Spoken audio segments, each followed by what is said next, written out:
Welcome, weary traveler, to Sleepy Scrolls. If you find solace and peace in these journeys through the quiet corridors of history, please consider subscribing. Now, allow the gentle currents of the past to embrace you, guiding you towards a restful slumber. Imagine, if you will, a time far, far removed from the ceaseless hum of electricity, the frantic glow of screens, and the relentless demands of a world perpetually rushing forward. Envision a world where the very concept of time was not dictated by the precise ticking of a clock, but by the slow, deliberate turning of the earth, the gradual arc of the sun across the heavens, the patient waxing and waning of the moon, and the ancient, resonant tolling of bells. Our journey this evening takes us to such a world, specifically to the heart of the 14th century, to the Benedictine Abbey of St. Augustine. This was not merely a cluster of stone buildings, but a living, breathing entity, a sanctuary where centuries of unwavering devotion and meticulous labor had etched themselves into the very fabric of its thick, enduring walls. It lay nestled deep within the verdant rolling hills of England, a place where the air itself seemed to carry a profound sense of peace, untouched by the clamor and anxieties of the bustling world beyond its sacred boundaries. Here, within these hallowed grounds, time moved with a different cadence, a profound, almost mystical rhythm dictated by the ancient rituals and the quiet, unwavering faith of its inhabitants.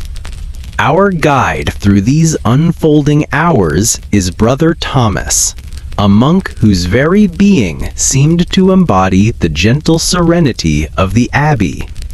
He was a man in his late middle age, perhaps closer to 60 than 50, his frame showing a slight, gentle stoop, a testament to countless hours spent bent diligently over a wooden desk, meticulously copying and illuminating precious manuscripts.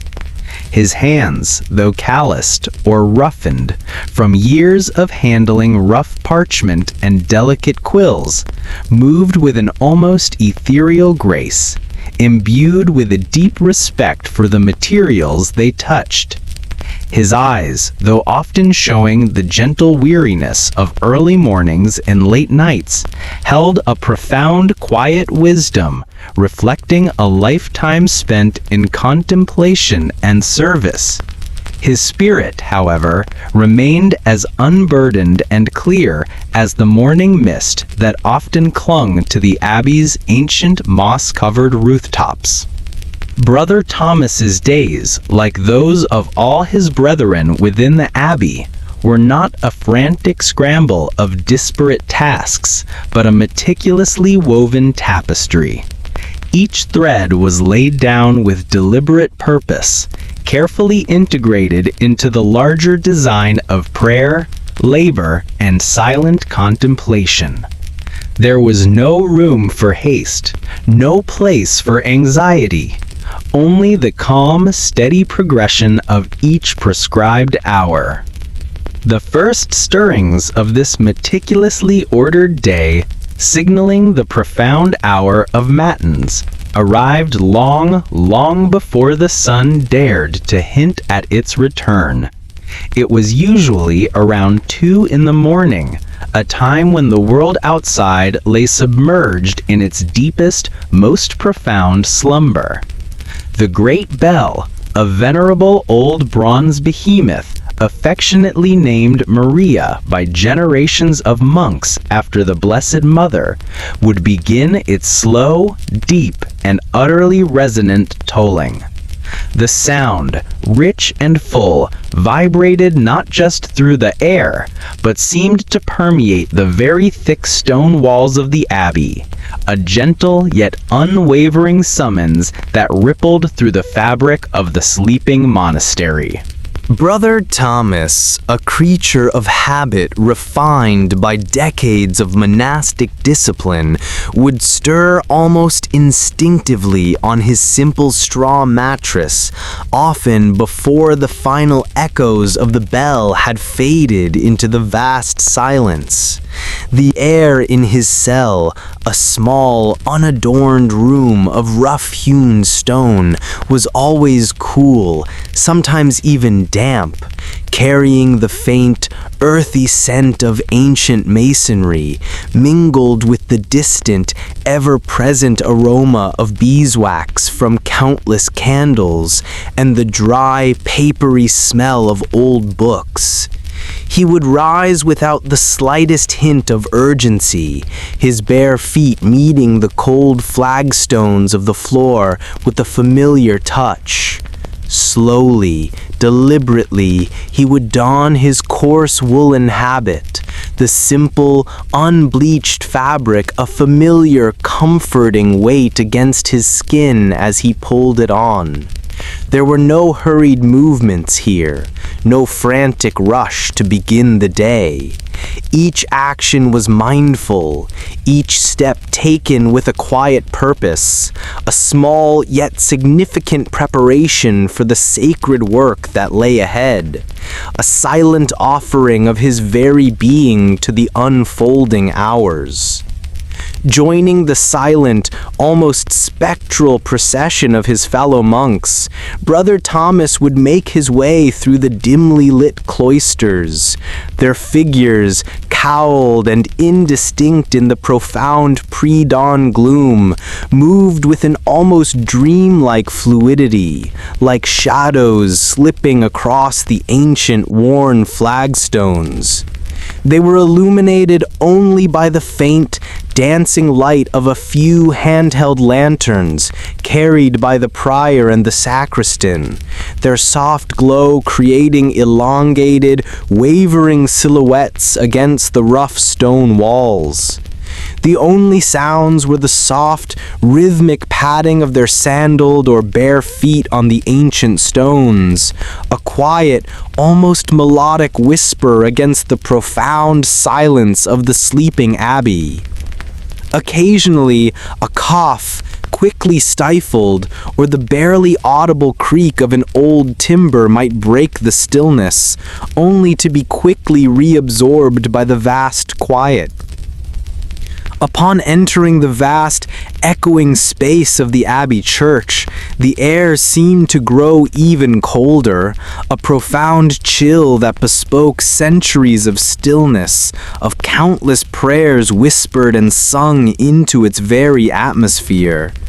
Yet as the monks took their accustomed places in the high, intricately carved choir stalls, the communal warmth of their shared presence, both physical and spiritual, and the first, low, resonant murmurs of their chanted prayers began to slowly, gracefully fill the immense space. Matins was the longest of the daily offices, stretching for perhaps an hour and a half, sometimes even 2 hours, depending on the season, the particular feast day being observed, and the length of the scriptural readings. It was a profound spiritual depth, filled with the resonant echoes of dozens of chanted psalms, long, meditative readings from Scripture, and ancient responsories that had been passed down through generations of monastic life. Brother Thomas's voice, a steady baritone, blended seamlessly with the dozens of others, rising and falling in a harmonious, almost otherworldly drone.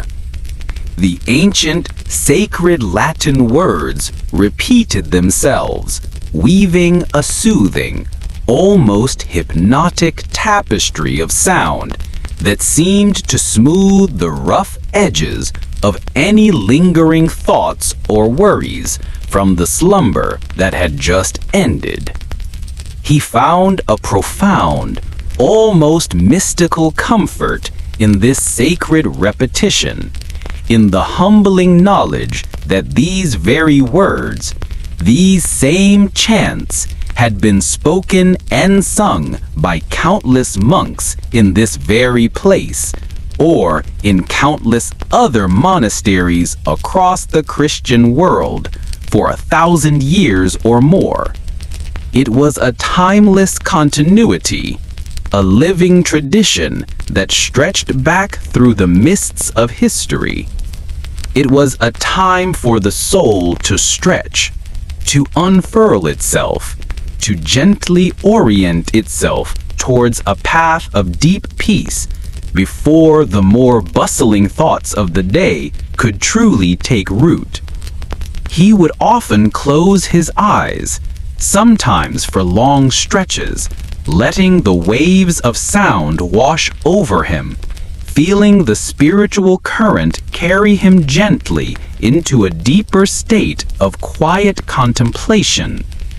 The flickering candlelight from the altar and the choir stalls cast long, dancing shadows on the high arched ceiling, creating an almost dreamlike, ethereal atmosphere that deepened the sense of spiritual immersion. After matins concluded, usually with a final, lingering amen that seemed to hang in the cold morning air, there was a brief interlude, a precious period for private prayer, or, for many of the older monks, a fleeting return to their cells for a short, restorative moment of rest. Brother Thomas often chose the latter, lying back on his simple mattress, not necessarily for deep sleep, but for a state of quiet repose, allowing the lingering echoes of the chants to settle him even further into tranquility. It was a time of suspended animation, a brief, silent pause between the deep night and the awakening dawn, a moment when the entire world within the abbey seemed to hold its breath in anticipation. He might offer a short personal prayer, or simply lie there, allowing his mind to clear and ready itself for the next call. Lauds, the next service, arrived with the first tender blush of dawn, typically around 5 or 6 in the morning. This was the hour of praise, of deep gratitude for the new day, as the sky outside the high, narrow windows of the church began its slow, majestic transformation from the deepest indigo of night to a soft, ethereal gray, then gradually to a pale, hopeful blue. The chants at Lauds felt brighter, more filled with light and hope, as if reflecting the nascent light of the new day unfolding beyond the stone walls. The faint sounds of waking birds, barely audible at first, began to filter through the thick masonry, adding their own soft, natural chorus to the monks' morning hymns, a harmonious blend of human praise and nature's awakening. It was a truly beautiful transition from the deep introspection and quiet reverence of the night to the gentle, hopeful embrace of the new day.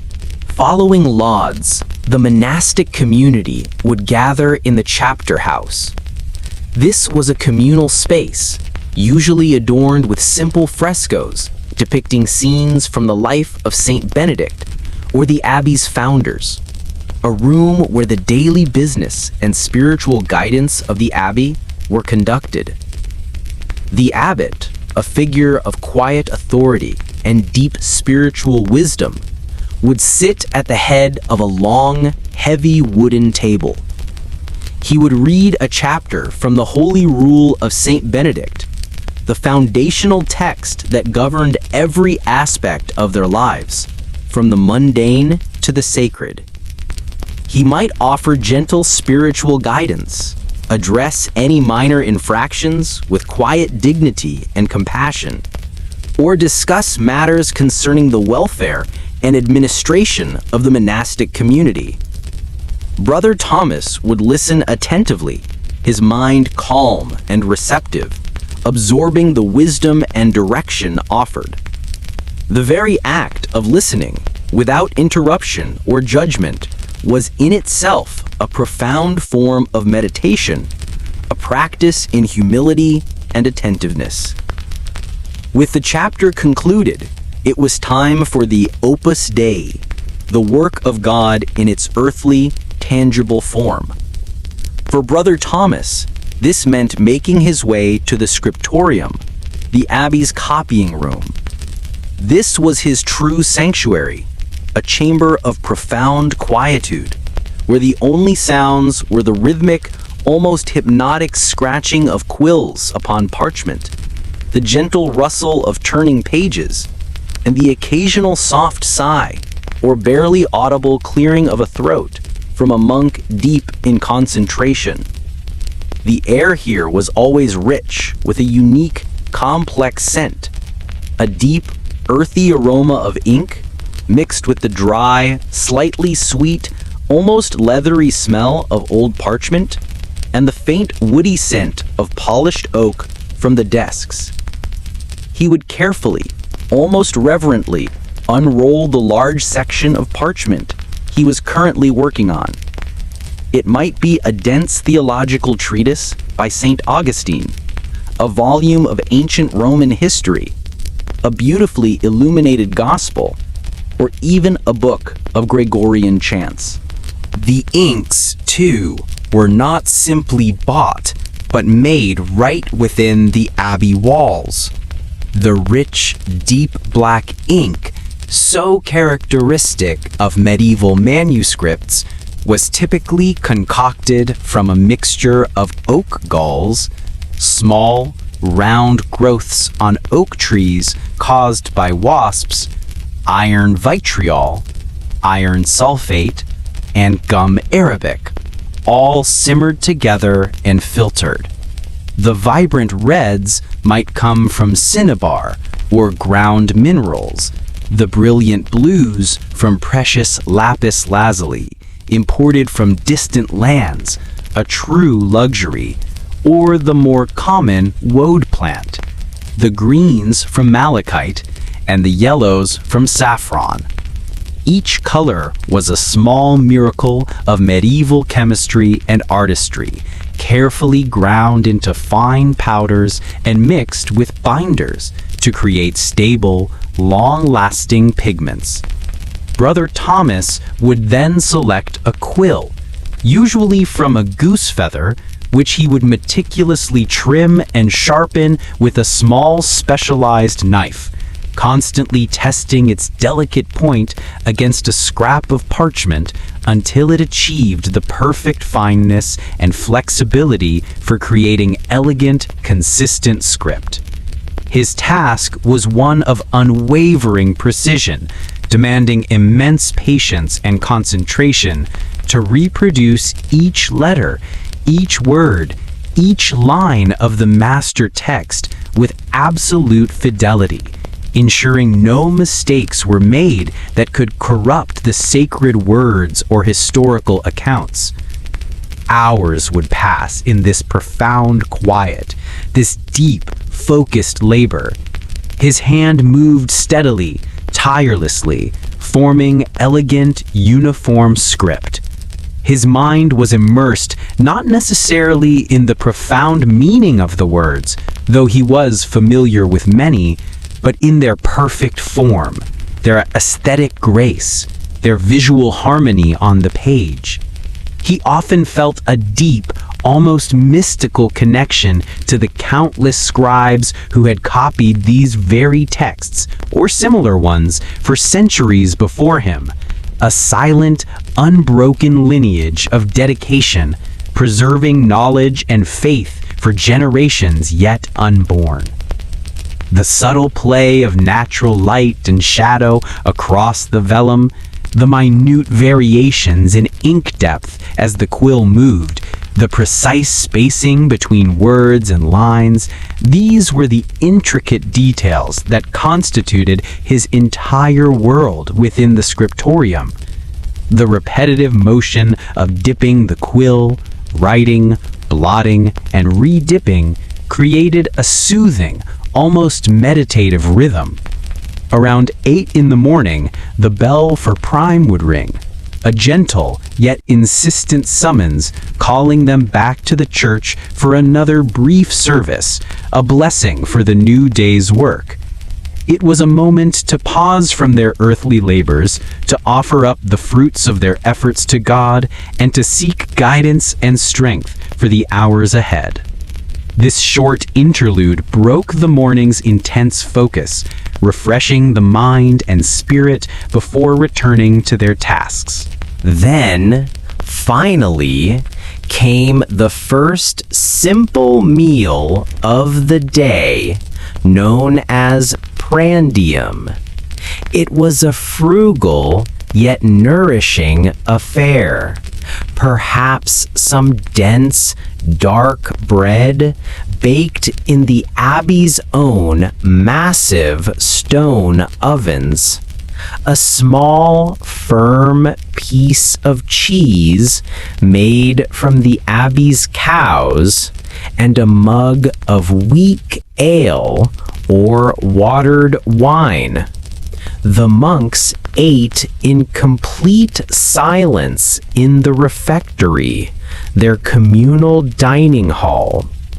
The only sounds were the soft clinking of wooden bowls against the heavy wooden tables, the gentle tearing of bread, and the steady, calming voice of a chosen brother who would read aloud from a sacred text, often a passage from the Bible, the lives of the saints, or a commentary by an early church father. This silent eating was not merely a rule of discipline. It was a profound act of mindful sustenance, a moment to nourish the body without distraction, allowing the spirit to absorb the words of wisdom being read aloud. Even the act of chewing and swallowing became a quiet, deliberate ritual. After this tranquil breakfast, it was back to work. Brother Thomas would return to the scriptorium, his quill once again dancing across the prepared parchment. The morning light, now truly streaming in through the high arched windows, painted the air with shafts of golden light, illuminating the countless tiny dust motes that danced in the stillness, creating a serene, almost ethereal atmosphere. This was often the time he would dedicate to the more intricate and artistic aspects of manuscript creation, the illumination. He might spend hours meticulously adding the intricate initial letters, often sprawling, ornate designs that sometimes took days, even weeks to complete. These initial letters were not merely decorative. They were works of art, miniature worlds of vibrant color and symbolic imagery. He would carefully apply the delicate gold leaf, painstakingly cut into tiny shapes, and then burnish it with an agate stone or a dog's tooth until it shone with a soft internal glow that seemed to emanate from within the page itself. Each stroke of the tiny, fine-tipped brush, each careful placement of the gold was a profound act of devotion, a form of prayer in itself. The pigments, vibrant and pure, would bring to life small illustrations, perhaps a scene from the scriptures, a mythical beast, or a delicate floral border. The focus required for such detailed work was absolute, demanding every ounce of his attention. Yet it was a deeply calming, almost meditative process. He would lose himself in the intricate patterns, the precise lines, the delicate blending of colors, the outside world fading completely away. At midday, the bell for terce would ring, a gentle summons calling them to prayer again, followed by sext around noon and none in the early afternoon. These were shorter services, lasting perhaps 15 to 20 minutes, serving as spiritual punctuation marks throughout the long day's labor. They gently drew the monks back to the heart of their purpose, reminding them of their sacred vows and the divine presence that permeated all their activities. These constant, rhythmic calls to prayer ensured that their lives remained centered, that the divine was never far from their thoughts, even as their hands were busy with the most earthly of tasks. The very structure of the day was meticulously designed to create a flow of peace, a continuous, quiet conversation with the sacred. The afternoon work continued, deep and uninterrupted, often mirroring the morning's tasks in the scriptorium. However, sometimes Brother Thomas might be assigned duties within the Abbey's extensive library, a truly hallowed space where the air was thick with the rich, dry scent of ancient paper, aged leather, and the subtle, earthy aroma of history itself. Here, he would carefully, almost reverently, shelve newly copied texts, reverently handling each precious volume as if it were spun from gold. Or he might spend hours consulting rare, venerable manuscripts, gently turning their fragile yellowed pages to locate a specific passage or cross-reference a particular detail. The library was a veritable treasure trove of knowledge, its towering shelves laden with the accumulated wisdom of centuries. Philosophical treatises from ancient Greece, historical chronicles detailing the rise and fall of empires, scientific observations on the natural world, and, of course, the invaluable theological works of the early church fathers. The profound quiet reverence within its walls was almost palpable, a silent dialogue across time with the minds of the past. He might spend an hour or two carefully checking the integrity of old bindings, gently dusting the spines of books, or simply sitting in quiet contemplation surrounded by the weight of so much knowledge, feeling the immense privilege of being a guardian of these timeless works. The light in the library, though ample from its high windows, was always diffused and soft, never harsh, creating an atmosphere conducive to deep study and quiet reflection. He would sometimes run his fingers gently over the worn leather covers, feeling the texture of centuries of history beneath his touch, a quiet connection to those who had held these books before him. The silence here was deeper than anywhere else in the Abbey, broken only by the occasional soft creak of a shelf under its venerable weight, or the almost inaudible rustle of a page being turned. It was a silence that spoke volumes, a silence filled with accumulated wisdom and untold stories. Brother Thomas found great peace in this sanctuary, a comfort in the unchanging presence of knowledge. He was not just a copier of words, but a keeper of them, a silent sentinel guarding the intellectual and spiritual heritage of his time. The very act of placing a book back onto a shelf or pulling one down was a ritual of respect, a quiet acknowledgement of the treasures held within. As the sun began its slow, majestic descent towards the western horizon, casting long, peaceful shadows across the tranquil cloister garth, the central courtyard of the abbey, often a vibrant green lawn bordered by meticulously cared-for flower beds and perhaps a quiet fountain, the bell for vespers would sound. This was usually around 4 or 5 in the afternoon, depending on the season. Vespers was the evening prayer, a time for profound thanksgiving for the day that was gently drawing to a close. The chants at Vespers were often more reflective, their melodies imbued with a gentle solemnity, a graceful winding down, a poignant preparation for the approaching night. The natural light filtering into the church softened, the colors from the stained glass windows glowing with muted, jewel-toned hues, casting beautiful, ephemeral patterns of light on the worn stone floor. It was a time to count the blessings of the day, to acknowledge the serene passing of time with a quiet, heartfelt gratitude.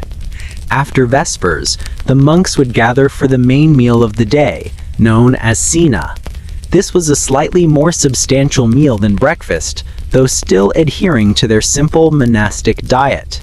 It often consisted of various seasonal vegetables grown in the abbey's own extensive gardens, hearty grains such as oats or barley, and sometimes, especially on fast days like Fridays or during Lent, fish caught from the abbey's fish ponds or nearby streams. Again, the meal was eaten in complete silence, accompanied by the familiar, calming voice of the brother assigned to read from a sacred text.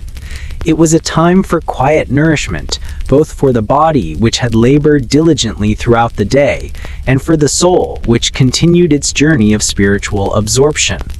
The shared silence, broken only by the steady voice of the reader, fostered a deep sense of communal peace and introspection, turning a simple meal into a sacred act. The rhythmic sounds of eating, the soft clink of wooden spoons, the gentle tearing of bread, and the quiet sips of ale all contributed to the calming atmosphere.